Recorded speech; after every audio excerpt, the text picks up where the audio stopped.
Golijov's La Pasión según San Marcos, presentation by Camber. Osvaldo Golijov is an Argentinian composer born in 1960 who is influenced listening to synagogue music, klezmer, classical music, and Piazzolla's Nueve Tango. He studied with George Crumb and made his living in the United States. Golijov's musical styles combines Latin-style music, such as flamenco music, with Latin American popular music, as well as Cuban rhythms with music concrete, computer music, and 21st century dissonances. Golijov's La Pasión según San Marcos was commissioned for Project 2000 in honor of the 250th anniversary of Bach's death. This project commissioned 4 different composers around the world to depict settings of the Passion. These 4 Passions are based on the 4 Gospels, the first 4 books of the New Testament. These 4 Passions premiered in Stuttgart, Germany at the European Music Festival in September 2000. La Pasión según San Marcos builds off of the lyrical aria of Peter's Lament in Bach's St. Matthew Passion, successfully combining Baroque music with folk song and the vocal styles of flamenco. This work is written for a small orchestra with drums, guitar, and accordion, as well as a chorus and soloist. Golijov's Passion uses a series of discrete vocal solos, choruses, and instrumental numbers to tell the story, structured much like Bach's Passions. Also written into Golijov's scores, there are many detailed instructions for the performer's placement on stage, which you will see later. This whole work depicts Jesus and 3 of his disciples, Peter, Mark, and Judas, and they are depicted by both male and female members of the chorus and soloists, as well as by dancers. Cultural influences. Golijov strove to tell the story of Jesus by how it would have been presented in African and Cuban culture, through dance and voices. Dance styles used in the score include Argentine tango, Brazilian samba, Spanish flamenco, and Cuban salsa. These dances are further evoked in the percussion instruments used from each of these dance styles. Golijov also uses a myriad of different languages in Latin, Galician, Spanish, and Aramaic. However, numbers 24 through 26 focuses just on the Spanish language. These numbers also focus on the judgment of Jesus' guilt, Peter's denial of Christ, and Peter's anguish at his actions. Number 24, Scorn and Denial. In this movement, there is a double chorus, which is also modeled on the double chorus in the same piece in Bach's St. Matthew Passion. Here the chorus yell insults at Jesus. Number 24 features a duple meter with repetitive samba rhythm in the percussion. The women and men alternate singing the roles of the maid and Peter as he denies knowing Jesus. This duet is interrupted 2 times by the rooster's crow. After this number, Golijov omits Peter's solo lament, which in Bach's original occurred immediately after the rooster crow, as a way to further depict the anguish and humanity of the raw words and emotions of the scene. Number 24 opens with a tremolo in the strings and syncopated accents by the claves. Then the Afro-Cuban percussion layers in, right here. After they play for 2 repeated measures, the chorus comes in, singing and chanting, "Oh, he is guilty to the death." If you notice, we have a forte dynamic here. Over here, he uses some modern techniques and says like repeating 3 times instead of writing these 2 measures out 6 times in a row. This Latin-inspired accompaniment continues throughout the rest of this number. In measures 13 to 19, the 2 divided choruses sing culpable, or guilty, with firm accents on each syllable. The first choir sings each syllable on a whole note for 2 measures, while the second chorus jumps in and repeats the syllable on an accented weak beat, leading into the second whole note of the held syllable, with an immediate downward glissando. This technique of using imitative polyphony to further accent the guilty statement by chanting it from each choir truly imitates the jeering crowd that St. Mark wrote about in his Gospel. In measures 21 to 22, the two choirs trade off singing, "He is guilty," and these two measures are repeated 3 times. Now, 3 is important. In measures 23 to 28, Golijov uses the same polyphonic imitation technique from measures 13 to 19. However, instead of repeating the same syllables, the choirs work together to sing one phrase, "Culpabo Jesu Christo." In measures 29 to 32, the crowd jeers at Jesus and covers his eyes, taunting him, "Now you can no longer see. Prophecy. Tell us, if you can, who struck you?"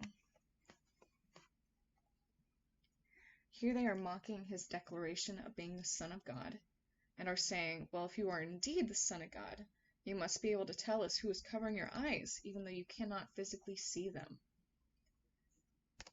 In measures 33 and 34, we come across the maid who confronts Peter, accusing him of being one of Jesus' disciples. At 33 and 34, Choir 2 and Choir 1 trade off singing "E2" or "and you" 3 times, symbolizing the 3 times that Peter would denounce Jesus. In measure 35, the women, portraying the maid, sing, "You also were with him from Nazareth," while the men in measure 29 sing Peter's response, "No, not I," again 3 times. In measure 43, 2 or 3 men imitate the first rooster crow. This same 8-measure phrase between the maid and Peter occurred 3 times in total, the second time beginning in measure 44, and the third in measure 51. Although in measure 54, the music lines up and the men and women sing the words "you also" and "no, not I" over each other. In Bach's Passion and in the Gospel, it is here that Peter realizes Jesus's prediction of, "By the time the rooster crows, even you will disown me 3 times." So number 4 transitions immediately into 25. There's no hesitations. So number 25, Tearing of the Garment, features one choir again that is accompanied, kind of, by trumpets, trombones, guitar, piano, and contrabass. This choir simply sustains the syllable/vowel O for 12 measures until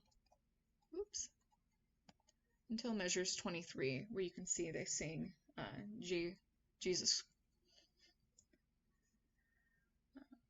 This passage, number 25, is more of a transitionary section, with Golijov denoting in the last few measures to repeat as long as necessary so that the soprano and the string players of the quartet are prepared to begin. This is another example of his explicit notes. This number is very static, as there is very little melodic or rhythmic motion, except in the strings, guitar, piano, and contrabass accompaniment. In measures 1 to 2, the choir enters on a forte whole note, with the brass entering on a forte piano whole note and the key signature of G-flat major with a major second, with A-flat as the bass voice. So I'm talking about this section. And then the strings play an arpeggiated rhythmic pattern in the tonal center of A-flat minor 7, making this chord and the rest of the chords in this section a polychordal or bitonal chord. The key signature, the written key signature throughout this number, is in G-flat major, and the first 2 measures are in cut time. As you can see in measure 3, we're presented with 7/8, and then cut time again. So this pairing of 7/8 to 2/4 actually continues for the rest of this piece, and this use of mixed meter is very typical of Latin American music, and has influenced countless orchestral pieces or themes, such as I Want to Be in America from West Side Story, and is used heavily in the orchestral piece Danzón No. 2 by Arturo Marquez, which I played several times in undergrad. So in number 24, Golijov, like I said earlier, only used one dynamic, that forte, during the chorus's entrance in measure 5.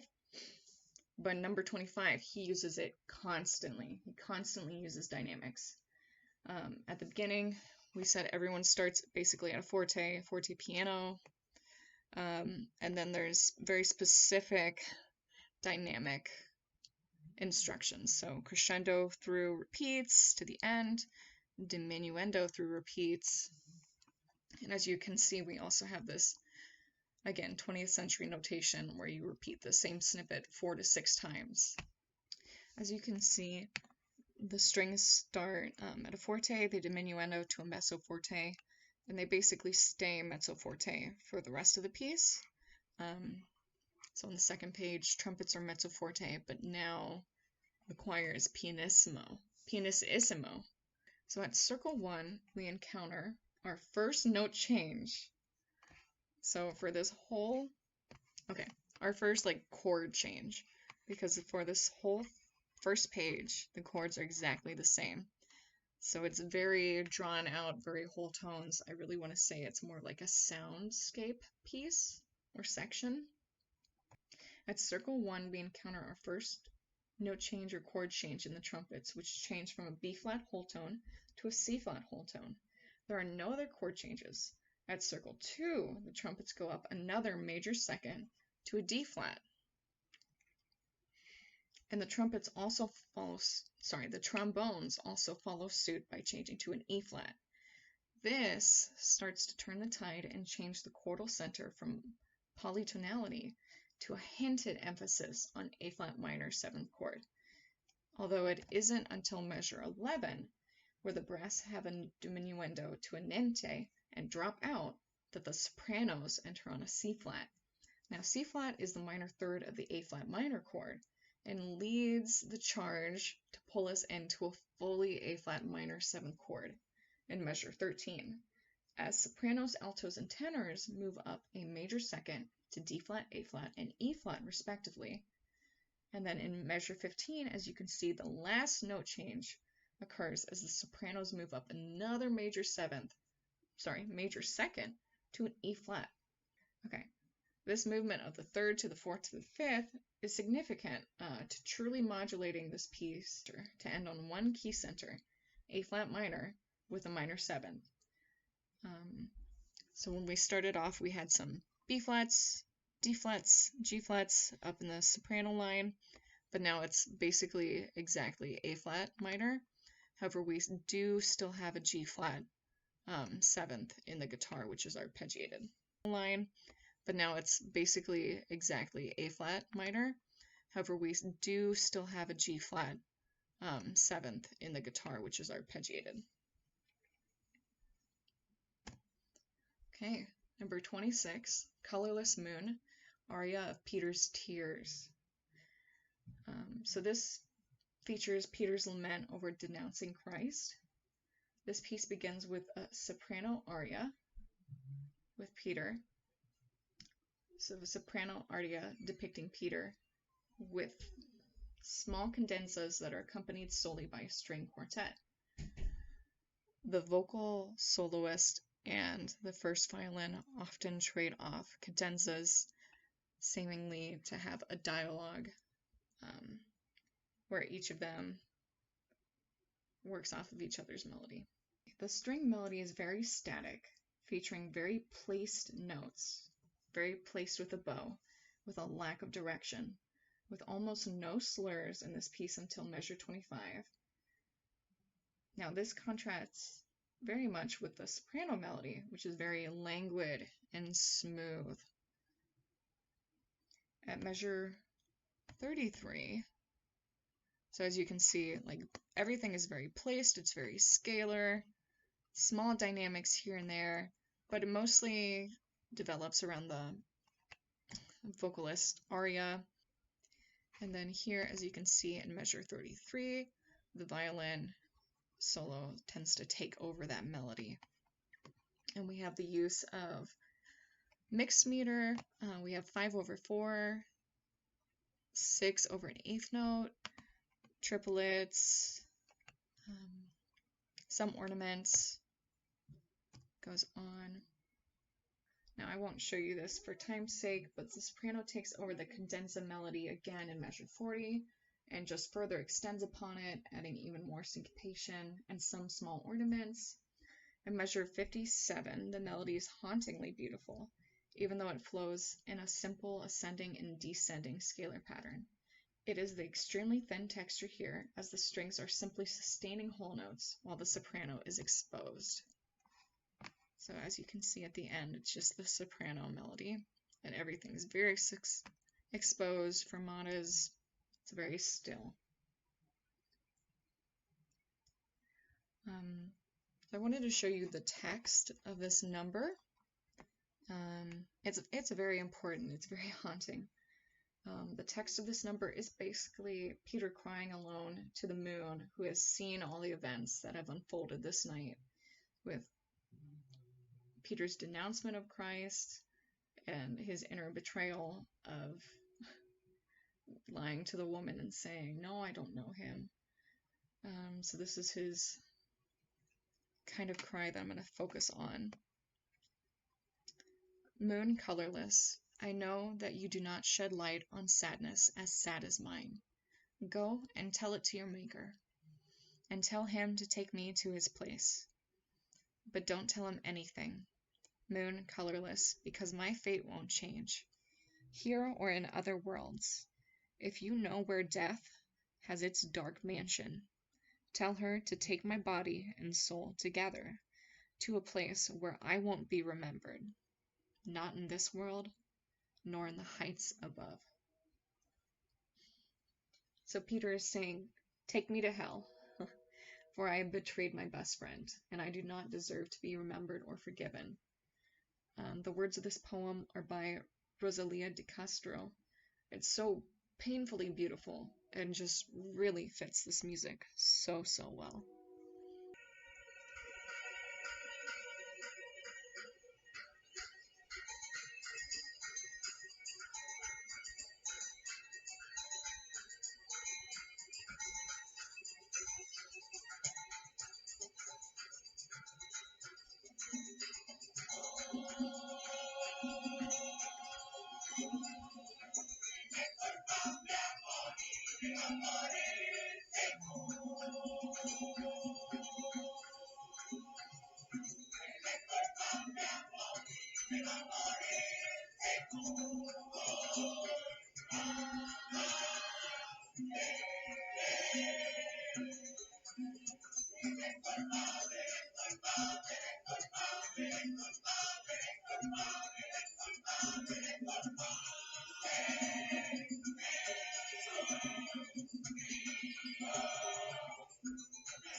Here is an audio example of number 25, Tearing of the Garment.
Okay. Here is an audio example of number 26, Colorless Moon, aria of Peter's Tears.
We're going to move ahead a little bit for time's sake.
Start